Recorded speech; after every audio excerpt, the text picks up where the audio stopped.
आहे ना मंडळी, छोट्याशा घरामध्ये आई वडील 4-4 मुलं सांभाळतात. त्या घरात 4-4 मुलं राहू शकतात छोट्याशा घरामध्ये.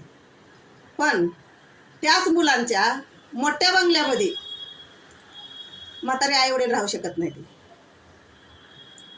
कारण ते आई वडील जर बंगल्यात आले तर त्यांच्या बंगल्याची शोभा जाईल ना. मी त्यांच्या बायका ठेवूनच घेत नाही त्या सासऱ्याला. म्हणून ते छोट्या घरात असतात, ती तशीच छोट्या घरातच राहतात. मरेपर्यंत तिथंच बिचारी मरतात. एवढं मुलांसाठी करतात. हाला वनवासात दिवस काढून मुलांचं चांगलं व्हायसाठी धडपड करतात. पण मोठं झालं की ती आपले आपले त्यांना पंख भेटतात ना उडायला, आणि बायका असतात. मग ते आई वडील त्यांना कोणी विचारत नाही. ते आहेत त्याच जाग्याला असतात बिचारी. अशी परिस्थिती आहे आजकालची.